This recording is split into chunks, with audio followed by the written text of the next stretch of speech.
En el regreso a clases, tu futuro no se detiene. Unidos, sociedad, gobierno y medios de comunicación, llevamos la escuela a tu televisión, lunes a viernes desde las 8 de la mañana. Así, seguirás estudiando desde educación inicial hasta bachillerato, mientras podemos estar juntos otra vez. Consulta las guías para saber en qué canal y a qué hora le toca a tu nivel escolar y no te pierdas ni una clase, porque podemos estar a distancia, pero siempre estamos unidos. Gobierno de México.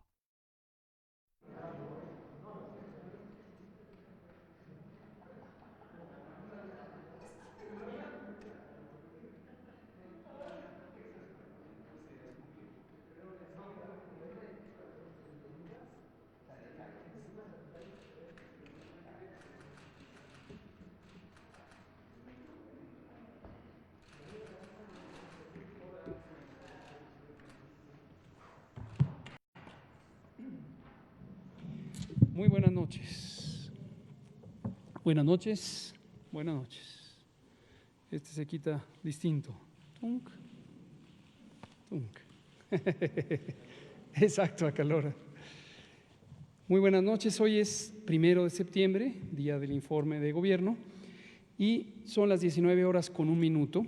Estamos en el Palacio Nacional, en México. Es martes. Estamos en la Ciudad de México. Y hoy vamos a tener un informe técnico diario que va a ser un poquito más extenso. Vamos a tener la parte básica que presentamos todos los días y hoy vamos a aprovechar para hacer un recorrido por las 32 entidades federativas. Entonces, cada una de las 32 entidades federativas veremos la curva epidémica de los casos registrados, veremos también las hospitalizaciones. Y en la curva epidémica también veremos la curva epidémica de mortalidad.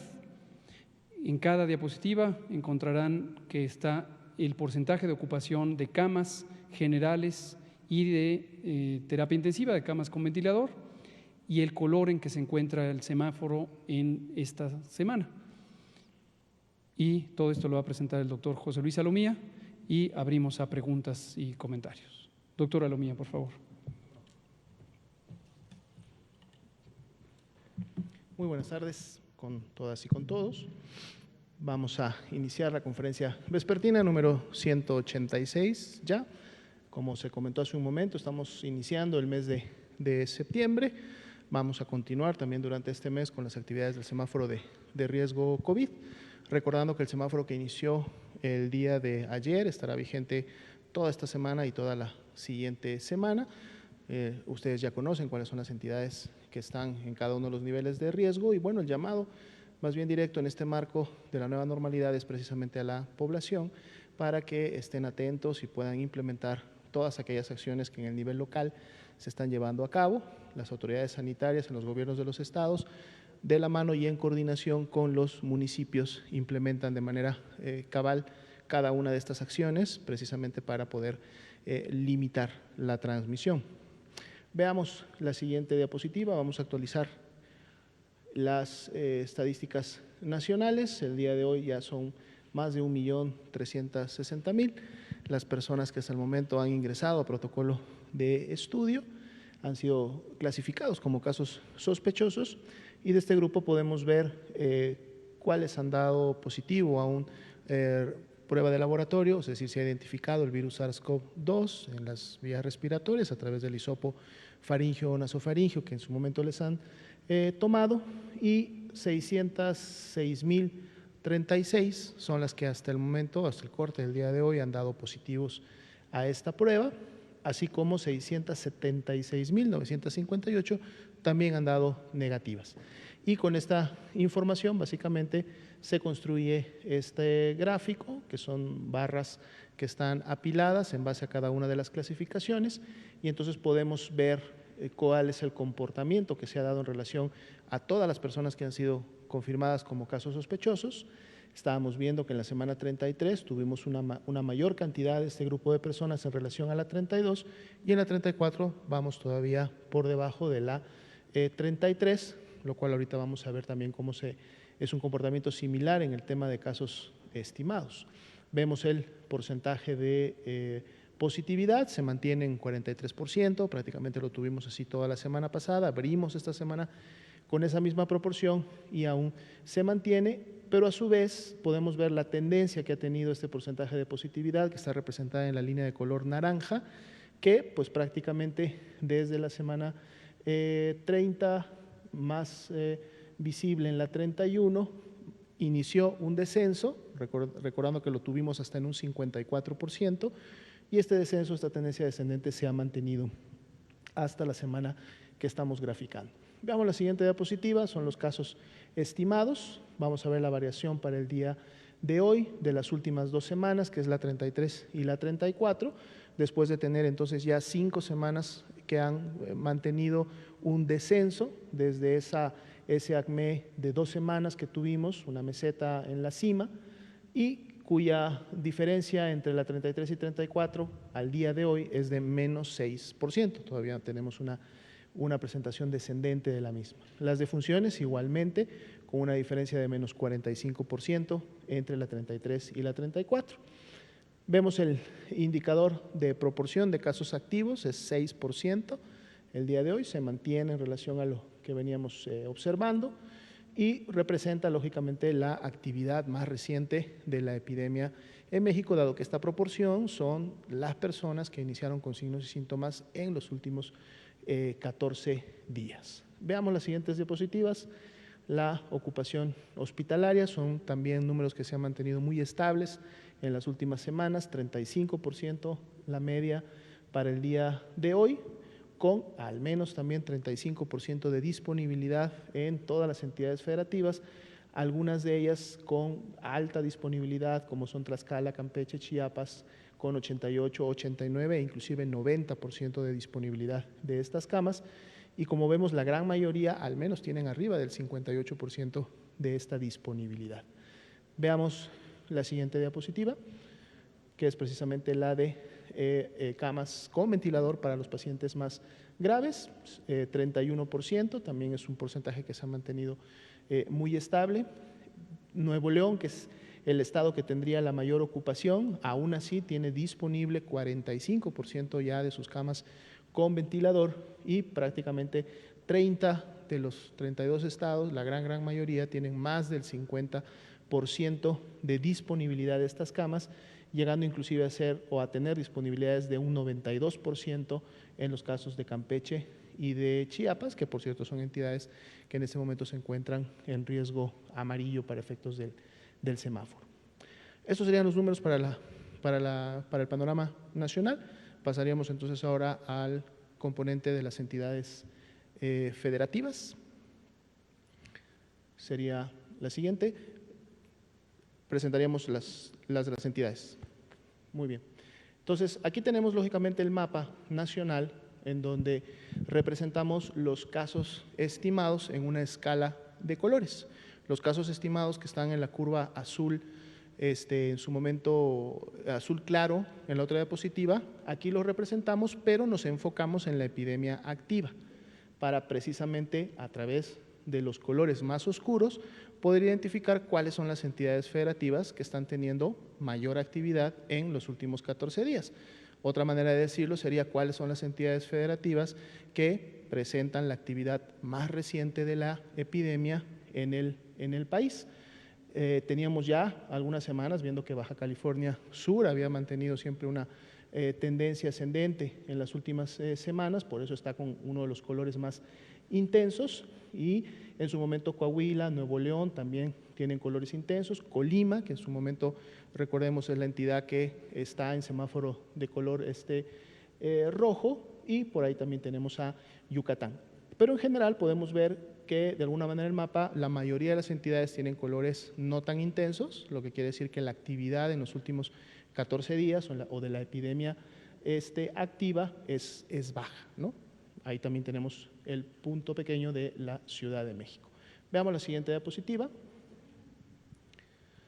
Bien, vamos a iniciar entonces con el estado de Aguascalientes, nos vamos a ir en orden alfabético, no hay ninguna predisposición a algún estado en específico y vamos a ir revisando las curvas. Explicamos en este punto los componentes de información que vienen en la diapositiva y son los mismos componentes que vamos a tener en cada una de las 32 entidades federativas. La curva de color azul claro es la que presentamos siempre en el panorama nacional, es decir, la cantidad de casos estimados que ha tenido la entidad federativa.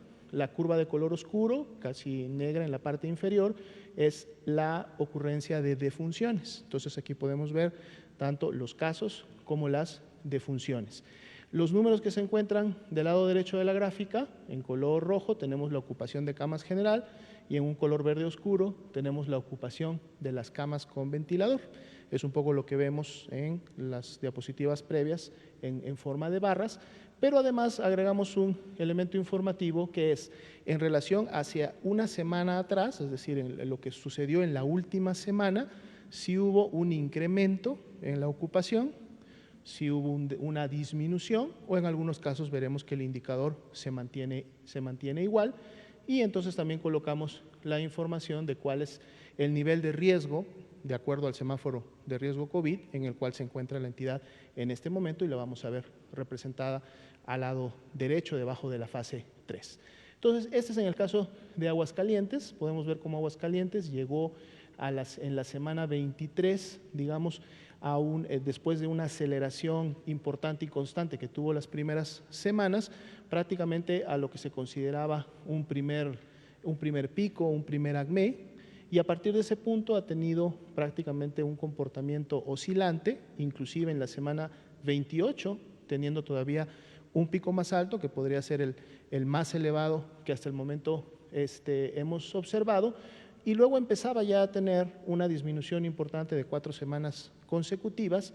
Sin embargo, vemos cómo en la semana 33 vuelve nuevamente a incrementar esa cantidad de casos, superando un primer pico, llegando casi al nivel del segundo, y en la semana 34 nuevamente vuelve a demostrar un descenso. Pero para fines prácticos veamos que desde la semana 23 se ha mantenido, digamos, una transmisión en una especie de onda, pero que mantiene un nivel importante de casos en todas estas semanas. Aún así, su ocupación hospitalaria está por debajo del 50%, 39 para camas general, 41 para camas con ventilador, y en el caso de las camas con ventilador, vean que eso fue una disminución de 11 puntos porcentuales en relación a cómo estaban hace una semana. En el caso de camas generales, más bien hubo un incremento de 8 puntos porcentuales en relación a este tipo de camas y actualmente se encuentran en el semáforo naranja. Veamos la siguiente diapositiva. Este es otro dato que se repite para cada una de las entidades federativas. Son 3 líneas, la línea hasta abajo, la hemos presentado de hecho para el panorama nacional también, son las personas que están hospitalizadas en una unidad de cuidados intensivos, que es la color turquesa. La de color rojo son los que están hospitalizados, digamos que fuera de una unidad de cuidados intensivos, y la amarilla vendría a ser la suma de ambas, es decir, el total de las personas que están hospitalizadas. Y más que ver los números para cada uno de los días, porque esto es diario, o sea, cada círculo en la línea representa un día consecutivo, lo que podemos ver o lo que nos va a ejemplificar este gráfico es precisamente la tendencia que está presentándose desde el 1 de mayo en adelante y pues vamos a ver cómo se comportan cada una de ellas. En el caso de Aguascalientes, vemos que la tendencia de la hospitalización se ha mantenido ascendente y por lo tanto de alguna manera está correspondiendo con lo que veíamos en los casos o en el total de casos estimados, en donde todavía tenemos una transmisión importante en la parte superior y eso se está reflejando en su ocupación hospitalaria que ha mantenido esa tendencia ascendente, inclusive teniendo la mayor ocupación hospitalaria precisamente en la última semana, que es donde vemos los puntos más elevados de la curva amarilla. Entonces vamos a tener esta dinámica, vamos a revisar rápidamente las 31 entidades federativas. Veamos la siguiente. Baja California es un estado que llegó de manera temprana, recordemos que fue de los primeros estados en iniciar con casos confirmados y por lo tanto con su epidemia en relación a México y tuvo un incremento importante hasta la semana 21, se mantuvo la transmisión hasta la semana 25 donde obtienen su ACME y prácticamente 9 semanas ya consecutivas de una tendencia descendente, muy marcada la de la 28 a la 29, pero una tendencia que se ha mantenido, no ha habido ondas, no ha habido nuevos picos, se ha mantenido, lo cual es muy bueno para el Estado. Y en el caso de la ocupación hospitalaria, inclusive por debajo del 40% en ambos casos, aunque hubo un incremento pequeño de más 3% en la última semana, vemos que las camas con ventilador se han mantenido en un nivel similar, se encuentra en semáforo de riesgo naranja. Veamos la siguiente diapositiva, cómo se ha comportado la hospitalización. Vean aquí la diferencia, prácticamente desde principios de julio y hasta la fecha, es decir, todo el mes de julio y todo el mes de agosto, una tendencia claramente descendente en su hospitalización. Veamos la siguiente. Baja California Sur era uno de los estados que precisamente hasta en las últimas semanas se mantenía con una tendencia ascendente que no había querido ceder, pero vemos que ya en las últimas 3 semanas, incluida la 34, ya empezamos a ver una tendencia descendente, aunque todavía los números se encuentran superiores, es decir, no es una tendencia descendente, digamos, profunda o que ha caído mucho en las últimas semanas. Hay que tener cuidado porque de que esto no se vaya a convertir luego en una meseta y que pudiera en su momento resurgir. Digamos que sí hay 3 semanas con esta caída, pero todavía podemos ver que la transmisión se encuentra de alguna manera en la parte superior. Lo que sí destaca es que la ocupación hospitalaria está por debajo del 30%, hay una buena capacidad de respuesta, inclusive vemos cómo la ocupación de camas general disminuyó 12 puntos porcentuales en la última semana, se encuentran en semáforo naranja. La siguiente, vamos a ver aquí la tendencia de la hospitalización, aquí está también de manera congruente con lo que vemos en la curva.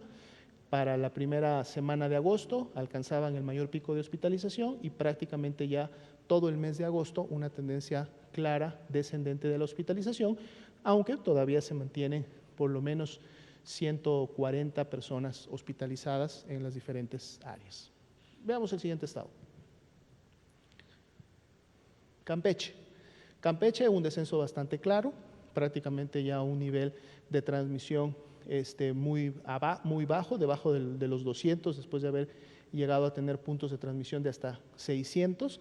Vemos que va de la mano con la ocupación hospitalaria, alrededor del 10% solamente para efectos de cada uno de sus indicadores, 6 puntos porcentuales menos de ocupación de sus camas general. Es una de las características por la cual Campeche también fue el primer estado en alcanzar el nivel de riesgo amarillo y lo mantiene para estas siguientes 2 semanas. Veamos la tendencia de sus hospitalizaciones. La siguiente diapositiva.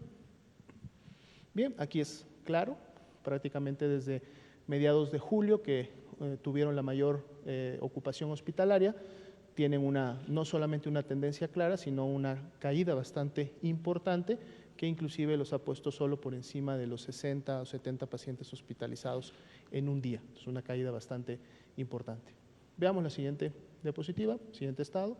Chiapas fue uno de los estados que desde ya algunas semanas veíamos que tenían una tendencia descendente importante, prácticamente desde la semana 24 iniciaron con un descenso y podemos ver que es un descenso que prácticamente se ha mantenido, todavía no ha llegado al valle inicial, pero mantiene una tendencia bastante dirigida a ese punto. La ocupación hospitalaria igual, bastante baja, 10% solamente en ambos indicadores, por eso también se encuentra en semáforo de riesgo amarillo. Veamos la siguiente diapositiva, cómo le fue a Chiapas con la hospitalización. Vean cómo los niveles de hospitalización de los últimos días están prácticamente similares a los que se encontraban en la quincena de mayo. Y esto también es congruente, la curva que vemos y la tendencia de las hospitalizaciones, cómo ha tenido un descenso bastante rápido y similar al que vemos en los casos. Este es Chiapas. Veamos el siguiente estado. Chihuahua, ya veíamos en su momento que había encontrado un primer pico en la semana 20, tuvo una disminución, luego a nivel estatal se ve un rebrote, aunque sabemos que dentro de cada entidad federativa también hay una sincronía de la epidemia, en donde algunos municipios empiezan primero, luego otros, y esto puede generar este tipo de gráficas. En otros casos el rebrote estatal puede estar dado también por un rebrote en los municipios grandes o principales de cada estado. Sin embargo, Chihuahua se mantiene con la transmisión todavía en la parte superior, aunque el plus que Chihuahua tiene es que tiene una muy buena disponibilidad de camas hospitalarias. Vemos que 27% y menos en el caso de las camas con ventilador, con un descenso de 6 puntos porcentuales, lo cual les da también una buena oportunidad de esta atención. Veamos cómo está la tendencia a la hospitalización en Chihuahua. Siguiente diapositiva. Bien, prácticamente se ha mantenido en ondas, una disminución ahí para mediados de junio, luego vuelve nuevamente a niveles que habían tenido previamente en junio para julio, un descenso otra vez al iniciar agosto y parece que ya no llegan a los niveles que tenían previamente de más de 270 personas hospitalizadas, pero todavía están alrededor de las 250, congruente con lo que veíamos en la curva de casos estimados. Veamos la siguiente. Ciudad de México. Ciudad de México, podemos ver el incremento importante que se tuvo desde que inició la epidemia y prácticamente hasta la semana 23, en donde alcanza ese primer pico, luego hay un descenso, se produce una onda y podemos ver nuevamente valores similares a la semana 23 en la 29 y la 30, y posterior a estas semanas vemos ya un descenso, aunque con una nueva onda, pero que esta onda no llega a subir como lo hicieron en la primera, en la semana 29 y 30, sino que en la 33 ya se mantiene por debajo y está teniendo una tendencia descendente nuevamente a la semana 34. Vamos a estar muy atentos de cómo sigue o continuará el comportamiento de esta tendencia de la curva. En el caso de ocupación hospitalaria, ambos indicadores por debajo del 50%, con variaciones mínimas en la última semana, se encuentra en semáforo de riesgo naranja. Veamos la siguiente diapositiva, que es la ocupación hospitalaria, cómo se ha comportado. Aquí podemos ver claramente cómo hubo un incremento, precisamente hasta terminado el mes de julio, pero prácticamente todo el mes de agosto ya hay una tendencia bastante clara e importante de disminución en la ocupación hospitalaria de la Ciudad de México. Veamos la siguiente diapositiva. Aquí tenemos a Coahuila. Coahuila también, una aceleración importante hasta la semana 30, luego una ligera disminución, una tendencia descendente más clara en las últimas 2 semanas, 33 y 34, aunque todavía es el inicio del descenso en el caso de Coahuila. Todavía falta un camino que recorrer. La ocupación hospitalaria permite en su momento todavía poder atender personas o casos graves que así lo requieran. Veamos la siguiente diapositiva, precisamente el tema de la ocupación hospitalaria. Vemos esa disminución también que se produce a partir del 1 de agosto en adelante, y si vemos la tendencia prácticamente es descendente, aunque con algunas ondas que se han presentado durante esa temporalidad. Veamos la siguiente diapositiva. Tendremos a Colima.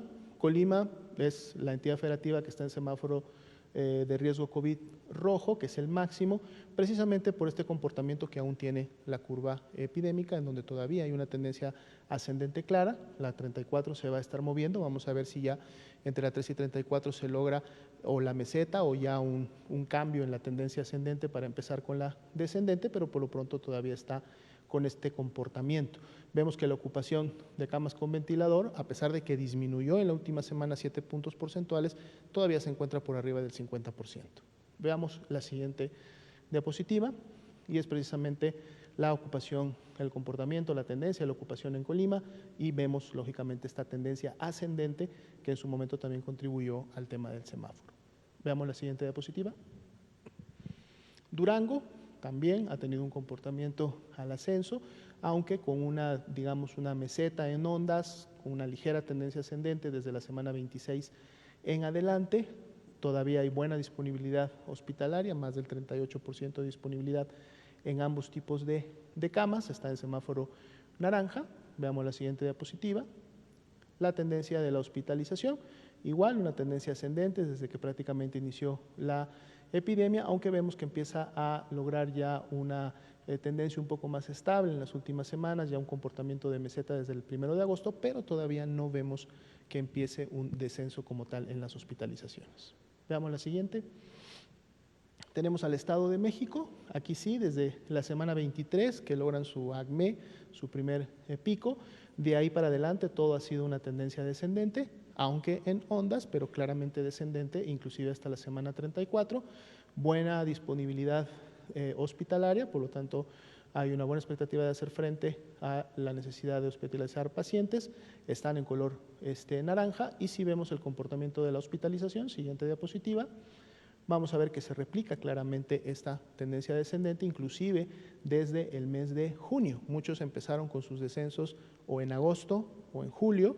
En el caso del Estado de México, este descenso inició desde el mes de junio y es un descenso que se ha mantenido y va precisamente de la mano del comportamiento de los casos, ¿no? Que vimos que también de manera temprana iniciaron con una tendencia descendente y se ha mantenido hasta el momento. La siguiente, por favor.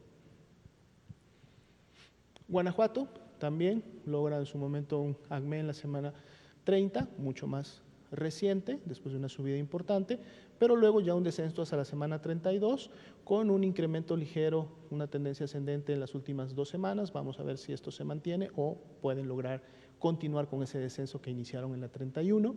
Muy buena disponibilidad hospitalaria, por ese lado no hay problema, inclusive con ambos indicadores disminuyendo en la última semana, están en color naranja. Veamos la siguiente diapositiva. Y la hospitalización igual, prácticamente todo el mes de agosto, después de haber tenido una meseta de prácticamente un mes entero, de tener un número importante de hospitalizaciones permanentes, ya a partir del 1 de agosto y durante todo el mes de agosto tuvieron una disminución clara en la hospitalización. Veamos la siguiente diapositiva. Guerrero también tuvo un incremento importante hasta la semana 21, luego vuelve otra vez a incrementarse en la semana 27, hay una caída importante una semana después, una subida, podríamos hablar de un comportamiento en onda también, pero luego ya a partir de la semana 31 una tendencia descendente que se mantuvo por 2 semanas y luego una pequeña meseta 33-34, ocupación hospitalaria bastante baja, por lo tanto buena disponibilidad de camas, y esto también le permite a Guerrero estar en color amarillo. Veamos la siguiente. Aquí vemos precisamente la tendencia de la hospitalización. Desde mediados de junio inició el descenso en la hospitalización o en la presentación de casos graves que requerían hospitalización, y vemos que esto se ha mantenido y ha tenido una disminución importante durante todo julio y durante todo agosto. La siguiente, por favor.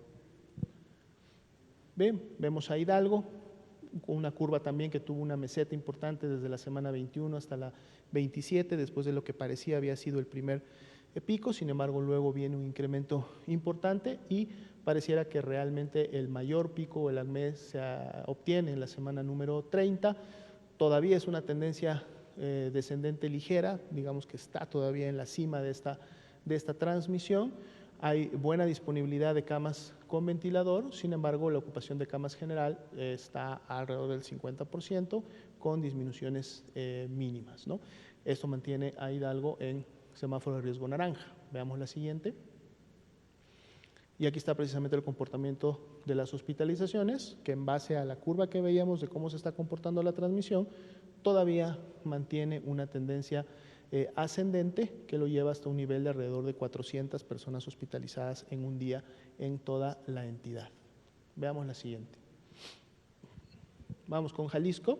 Jalisco también alcanzó un nivel de transmisión importante en la semana 24, se incrementó todavía un poco más para la semana 29 y a partir de la semana 30 inició una tendencia descendente, todavía es muy ligera, todavía está en la parte superior de la curva, pero al menos ya hay la presentación o evidencia de que empieza a disminuir. Sin embargo, si vemos lo que sucedió entre la semana 26 y 27, hay que estar pendientes porque entonces ese descenso a la semana 34 no vaya a tener un comportamiento similar como se tuvo previamente.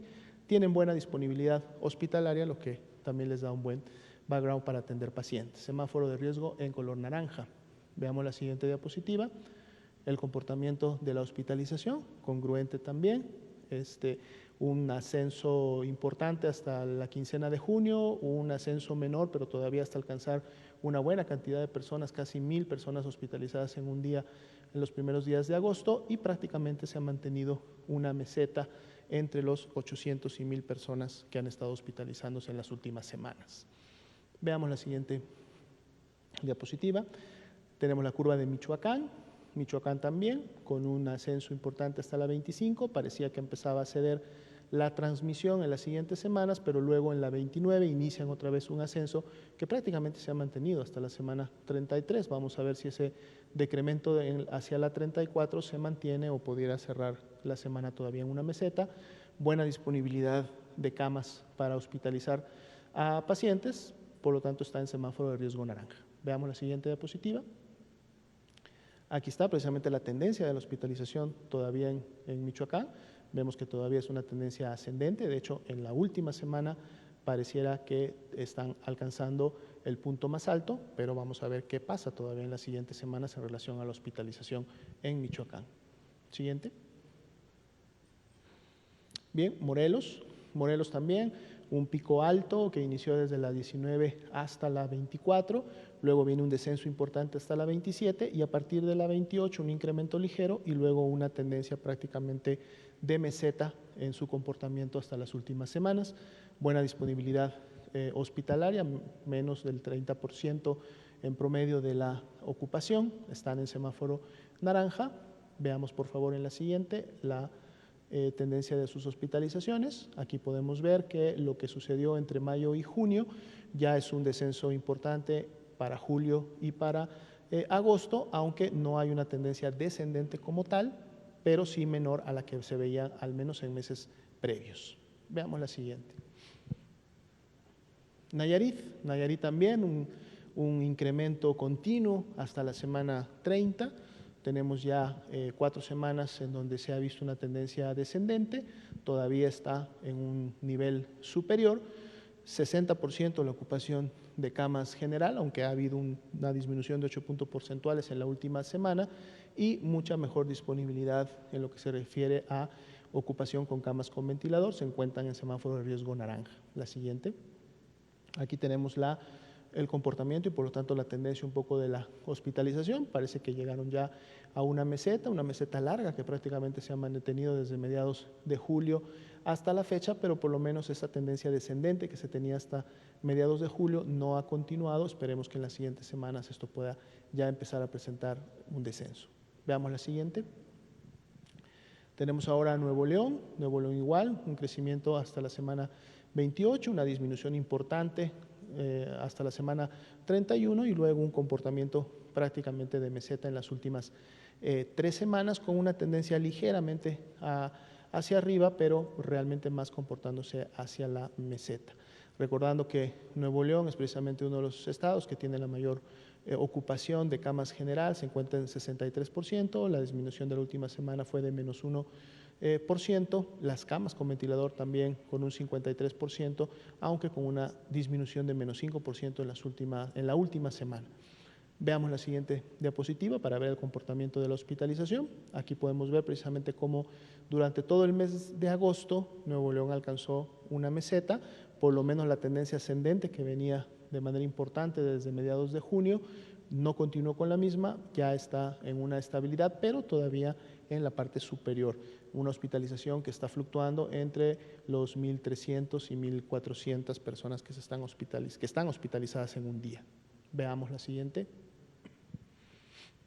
Oaxaca, aquí tenemos un incremento hasta la semana 23, hubo solo un ligero pico que se produjo en la semana 27, pero si vemos la tendencia en general fue descendente y se ha mantenido descendente hasta las últimas semanas con solamente una ligera onda en las últimas 2.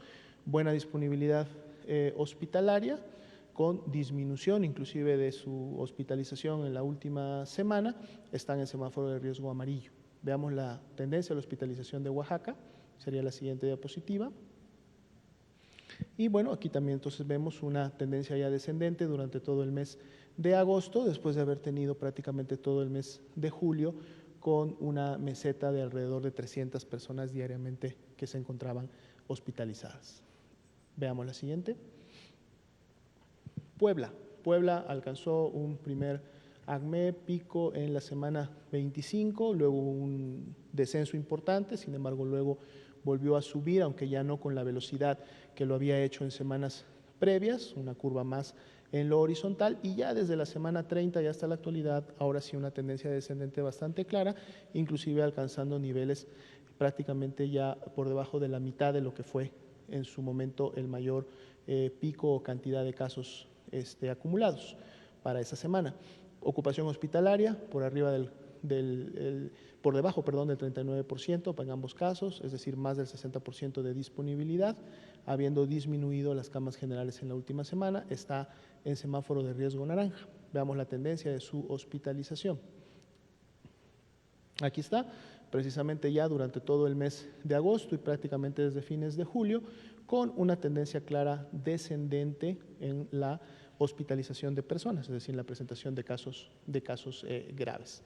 En este punto solamente comentar que estas gráficas están construidas con información en la base de la red IRAG. No estamos hablando solamente de casos confirmados, sino que estamos hablando de todas aquellas personas que desarrollaron un cuadro grave, ¿sí?, compatible con COVID-19 y que por lo tanto requirieron hospitalización, independientemente de que su resultado haya salido positivo o negativo a COVID. Finalmente es una cama que se requiere y son insumos y es personal que debe de entrar a la atención. Veamos la siguiente.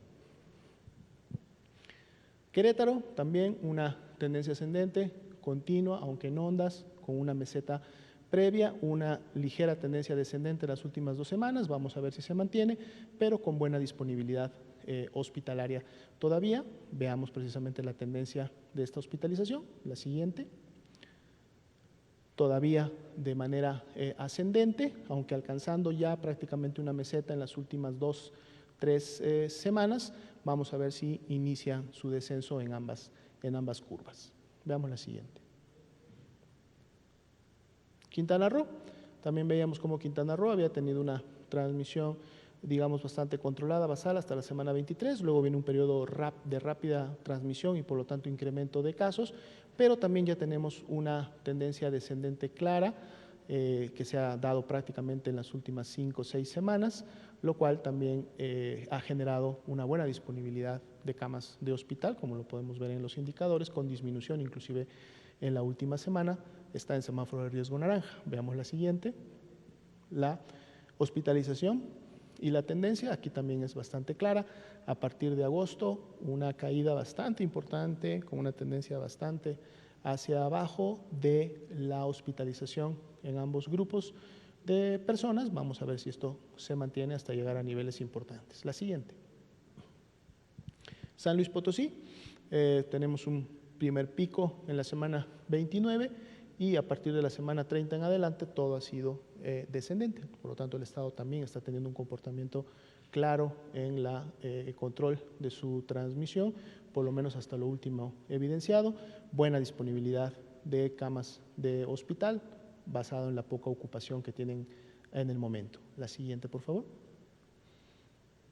Y aquí precisamente estamos viendo cómo alcanzaron un nivel importante la primera semana de agosto, se mantuvo una meseta prácticamente y en la última semana es donde empezamos ya a ver signos de disminución en la hospitalización, aunque todavía se encuentran en los niveles importantes o altos que en su momento llegaron en las semanas de agosto, durante todo el mes de agosto. Veamos la siguiente.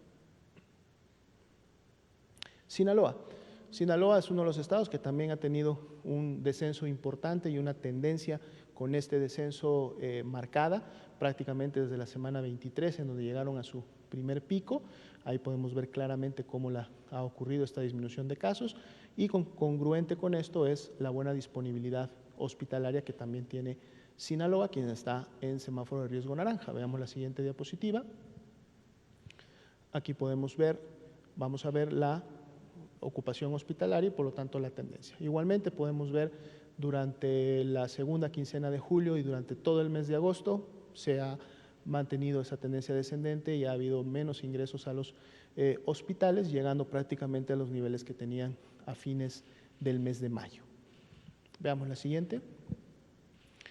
Aquí tenemos a Sonora, podemos ver una transmisión importante hasta la semana 27, en donde alcanzan el pico máximo ACME, luego una caída importante, realmente una tendencia descendente bastante marcada hasta la semana 29, que además se ha mantenido, ¿no?, con lógicamente menos intensidad, pero todavía continúa descendente hasta las últimas semanas.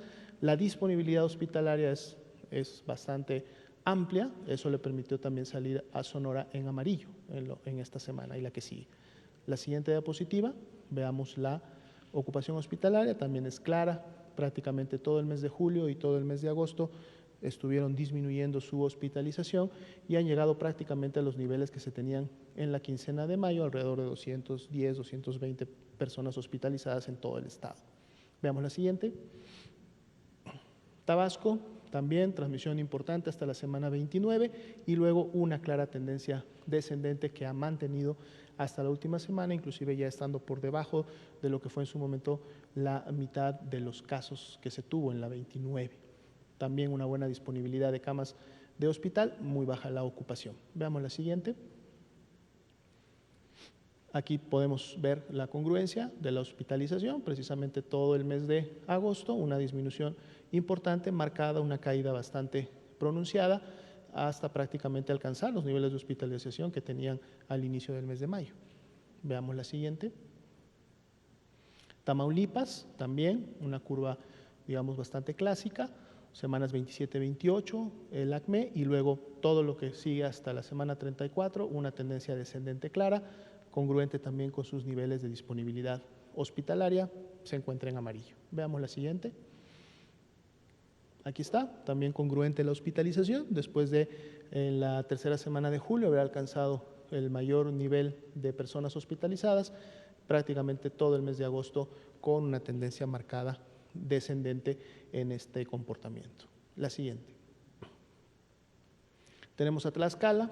Tlaxcala llegó a su primer pico en la semana 28, tuvo, digamos, una meseta hasta la semana 30 con un ligero decremento, pero ya desde la semana 31 también 4 semanas continuas de descenso que ha sido permanente y con una tendencia bastante marcada. Buena disponibilidad hospitalaria, muy poca ocupación, por eso también está en amarillo. La siguiente. Aquí vemos, corroborando el tema de la ocupación hospitalaria, inició el descenso desde los primeros de julio, hubo un ligero incremento una vez que inició agosto, pero ya todo el mes de agosto nuevamente con una tendencia descendente importante. Veamos la siguiente. Veracruz, también una curva bastante característica, llegando a su ACME en la semana 28 y posterior a esta todas las demás semanas ha sido una tendencia claramente hacia abajo y con una buena también disponibilidad hospitalaria, aunque la ocupación general tuvo un incremento de 3 puntos en la última semana, también están en amarillo. Veamos el comportamiento de la hospitalización. Aquí tenemos igual, congruente con los casos, ya todo el mes de agosto con una tendencia descendente clara que prácticamente los pone en los niveles que tenían a finales de mayo. Veamos la siguiente. Yucatán también, un incremento importante a partir de la semana 24, alcanzan su primer pico ACME en la semana 30, luego viene un descenso hasta la semana 32 y la semana 33 y 34 la transmisión digamos que se ha mantenido, se está formando más bien una meseta, vamos a ver cómo continúa comportándose. Ha habido disminución en la ocupación hospitalaria en la última semana, lo cual deja una cantidad bastante importante de camas disponibles cuando así se requieran. Está en semáforo naranja. Veamos la siguiente diapositiva, que sería la hospitalización en Yucatán, una meseta larga que fue prácticamente desde mediados de julio y hasta mediados de agosto, y en la última quincena de agosto vemos ya cómo inicia la disminución, el descenso en la cantidad de personas hospitalizadas. Todavía falta un tramo para poder decir que tenemos una caída importante. Veamos la siguiente. Zacatecas sería el último estado en orden alfabético. Zacatecas con un pico todavía más reciente, apenas en la semana 32 estaba mostrando ACME y al menos en las últimas 2 semanas, 33 y 34, con tendencias descendentes, aunque la última más bien pareciera que se va a convertir en una meseta y habrá que estar atento porque esta meseta en su momento pudiera tener un curso que fuera hacia, lógicamente, el incremento. Esperemos que no, esperemos que el descenso continúe más bien para el estado de Zacatecas. Esto, lógicamente, de la mano que tienen una buena disponibilidad hospitalaria para las personas en Zacatecas. Y veamos la última diapositiva, que sería la tendencia de la hospitalización. Veíamos ese ascenso similar a de los casos que se da hasta los primeros días de agosto y luego prácticamente entra la última el mes de agosto, prácticamente todo el mes, en una meseta importante, que en la medida que empiecen a disminuir los casos, podríamos esperar también ver una disminución en este apartado. Entonces es un poco y de manera rápida cómo se ha comportado la epidemia en las 32 entidades federativas. Prácticamente el día de hoy tenemos 9 entidades federativas que todavía presentan algún tipo de incremento o están en una meseta, pero la gran cantidad de entidades federativas tienen sino 2, 3 o hasta 5 o 7 semanas de disminución. Vamos a ver cómo se siguen comportando. Gracias. Muchas gracias, doctor José Luis Salomía.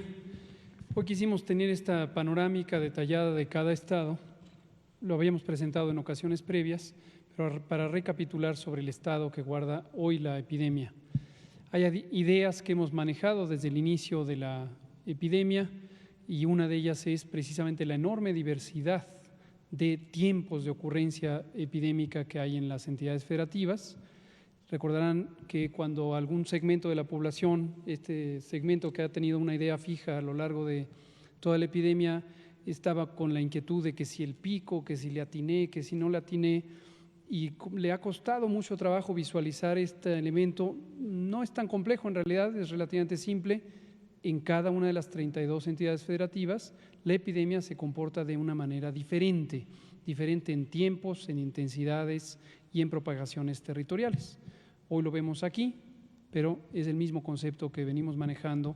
La mayoría de la sociedad mexicana lo tiene claro y es el concepto que se maneja en los países que somos geográficamente extensos. Vamos a abrir a preguntas.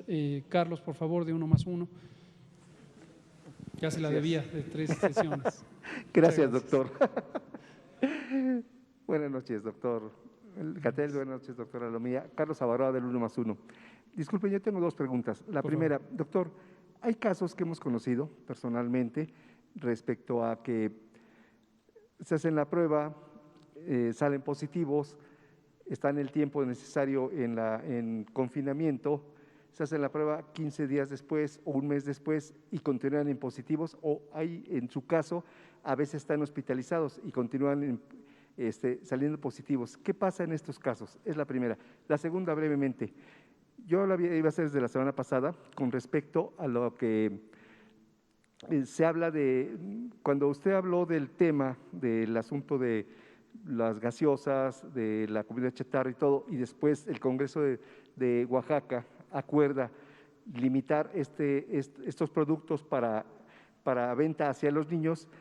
Yo solamente le haría una pregunta a usted y al doctor Salomía. ¿No cree usted que más que enfrentar esa parte, porque finalmente son empresarios los productores de todos estos productos, no es mejor que haya una educación cívica, una educación, por ejemplo, de la salud desde la temprana edad, para que los niños tengan una decisión en su momento de ser adolescentes o adultos y tomar una decisión adecuada al respecto del consumo de estos productos? Muchas gracias, Carlos, por sus preguntas. Sobre la primera, ¿qué pasa cuando una persona se hace la prueba después de haber transitado los 14 días o 15 que dura generalmente la enfermedad COVID y la prueba vuelve a salir positiva? En la enorme mayoría de los casos, lo que ocurre es que fragmentos del material genético del virus permanecen por semanas, posiblemente meses, en la vía respiratoria de las personas. Eso no quiere decir que sean virus activos, no son partículas con capacidad infectante, son restos del material genético. La prueba de PCR, que es el estándar de diagnóstico en México y en el mundo, lo que hace es detectar esas secuencias genéticas, esas hebras de material genético, ácido ribonucleico, y seguirá saliendo positivo. Si la carga viral era muy alta de inicio, es posible que haya una mayor cantidad de ese residuo. Lo importante que debe conocer la población es: no tiene sentido repetirse y repetirse y repetirse la prueba. Puede ser que salga positiva durante varias semanas, pero eso no significa que tengan riesgo de volver a tener la enfermedad o de contagiar a otras personas. Esto ha resultado en situaciones absurdas en los ámbitos del trabajo que le impiden volver a la persona a trabajar hasta que la prueba se vuelva negativa. Esto lo hemos explicado, hay un posicionamiento formal de la Secretaría de Salud. La Organización Mundial de la Salud lo ha explicado, basta con 10 días para que desaparezca la capacidad contagiante de las personas. Quien tiene enfermedad leve, en general, en 14 días se recupera. Quien tiene enfermedad grave, en general, entre 15 y 21 días es el tiempo que necesita para recuperarse. Quien tiene enfermedad muy grave y estuvo en la terapia intensiva puede necesitar meses de recuperación, de rehabilitación, pero nada tiene que ver con la posibilidad de que el virus permanezca viable. Sobre lo segundo, sí, definitivamente la educación nutricional es una de las responsabilidades del Sistema Nacional de Salud. Hay secciones completas de la Ley General de Salud al respecto. En el artículo 4 de la Constitución se establece también el derecho de las personas a una alimentación saludable y a lo largo de muchas décadas el gobierno mexicano ha sido omiso en desarrollar y poner en práctica programas de orientación nutricional. Sin embargo, no basta con esto para revertir una colosal epidemia de enfermedades crónicas asociadas con la mala alimentación. Hemos explicado muchas veces que la mitad de las muertes en México están relacionadas con la mala nutrición. Y hemos también explicado en innumerables ocasiones que mala nutrición no es solamente una decisión individual. Si el ambiente alimentario que hay en el país tiene un enorme predominio de los productos ultraprocesados, industriales, que no son alimentos porque no tienen una buena calidad nutricional y en cambio son altísimos en contenido energético, azúcares y también sales y grasas, no es suficiente con educar. Esta visión relativamente simplista no lo digo por usted, su pregunta me parece muy relevante, pero de las empresas precisamente que quieren escabullirse de su responsabilidad indicando que ese es un problema del individuo, multiplicado obviamente por la enorme cantidad de millones de personas que padecen obesidad en México. Tres cuartas partes de la población mexicana tiene sobrepeso u obesidad. Entonces, no es solo un asunto del individuo, es lo que llamamos estructural, es un problema estructural. ¿Qué quiere decir estructural? Que si el ambiente agroalimentario de México está sobresaturado de productos de baja calidad, industrializados, ultraprocesados, incluidas las bebidas azucaradas, los refrescos embotellados, también los pseudojugos, que no son en realidad jugos de fruta, son agua con colorantes y saborizantes artificiales y azúcar añadida, sobre todo fructosa. Eso es un motor poderosísimo de la epidemia de obesidad. Entonces, sí, claro que vamos a emprender una campaña de educación nutricional, pero no es el único elemento por resolver. Se necesita, como hemos dicho, una política integral. Y como se necesita, la estamos poniendo en práctica. No es una aspiración a futuro. Hoy sí la estamos poniendo en práctica y hemos dicho con gran orgullo y satisfacción que para lograr poner en práctica una política que atienda a estos elementos estructurales se necesita no tener conflictos de interés, no tener una relación de beneficio económico o político o de otro carácter, como sí ocurría en diversas administraciones pasadas. Muchas gracias. Héctor García, de Periódico Cantón. Así es. Grupo Cantón. Periódico Basta y Grupo Cantón. Subsecretario, precisamente hablando del último que acaba de señalar, hay información, está circulando, de que la Fundación Bloomberg patrocina estudios como la campaña sobre etiquetado, con el hashtag etiquetado claro ya, a partir de la cual se impulsaron cambios en la norma 051. La pregunta aquí sería, ¿hay algún tipo de relación de la Secretaría de Salud con esta organización? Gracias. No la hay. Y qué bueno que lo menciona, porque precisamente la industria, que ha sido promotora de los distintos conflictos de interés, que ha sometido a los gobiernos, tanto estatales como nacionales, de administraciones pasadas, a estas relaciones viciosas. En el sexenio pasado se creó, por ejemplo, un organismo que se llamaba Observatorio Mexicano de Enfermedades No Transmisibles, OMENT, que era una especie de consejo asesor. En 65% de la composición de este consejo era la representación de la industria alimentaria, ya sea en forma directa o a través de las cámaras empresariales. Y obviamente mantenía el control para que ninguna de estas programas o políticas fuera puesto en marcha.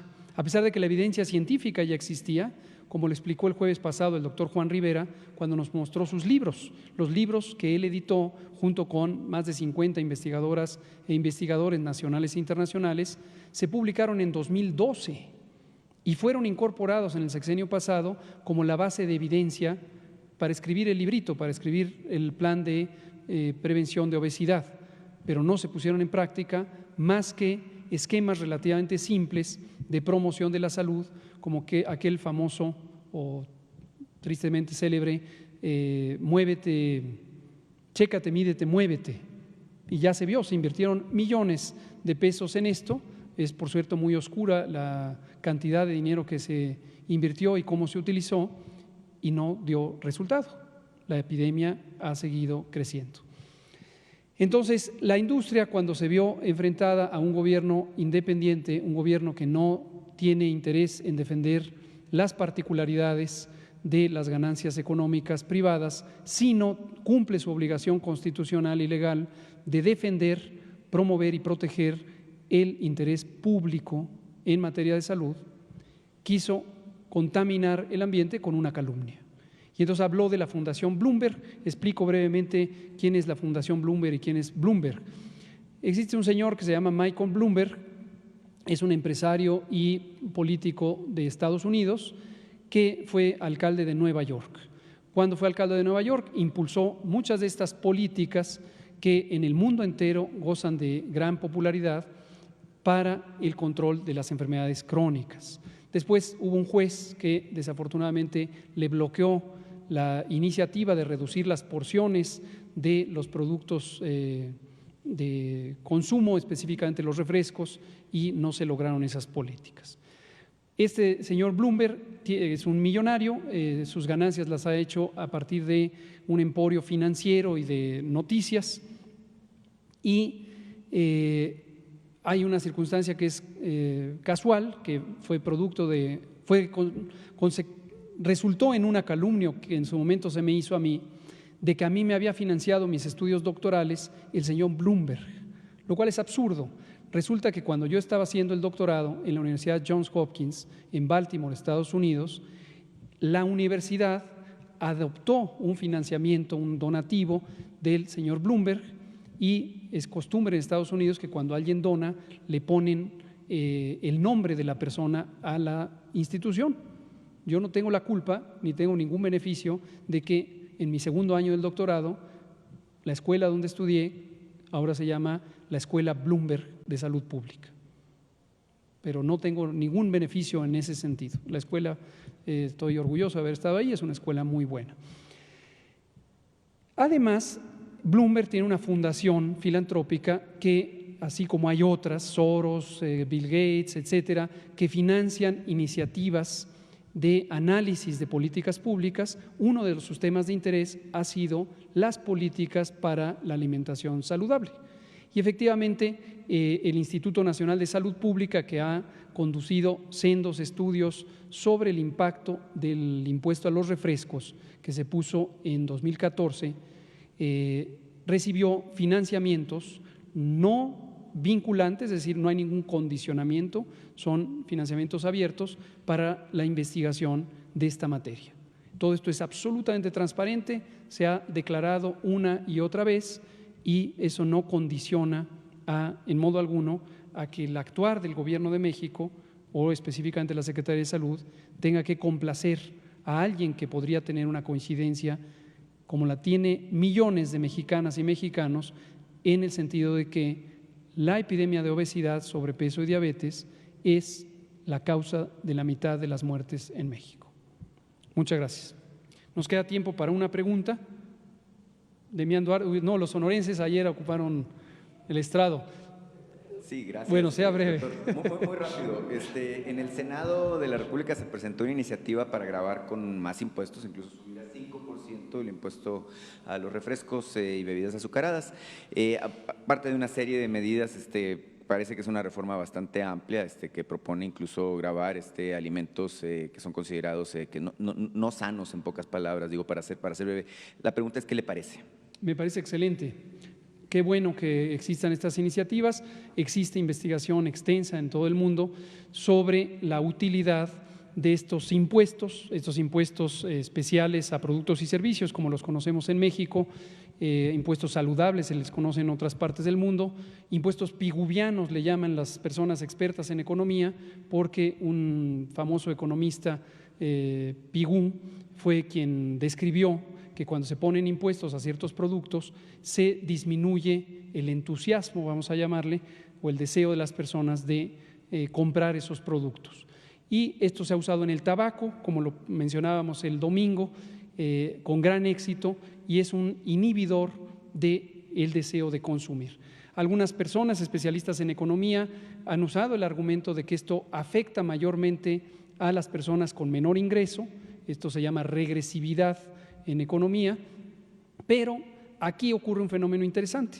Ciertamente disuade más a las personas con menor ingreso, porque es a quienes les afecta más el bolsillo, pero como se disuade el consumo de un producto tóxico, un producto no saludable, al final resulta que es progresivo, que es lo contrario de regresivo, se vuelve una ventaja, un beneficio, precisamente con mayor prioridad o con mayor retribución para las personas con menor capacidad económica, que son, dicho sea de paso, quienes sufren las mayores consecuencias de esta devastadora pandemia de obesidad, sobrepeso, diabetes asociada a la mala alimentación.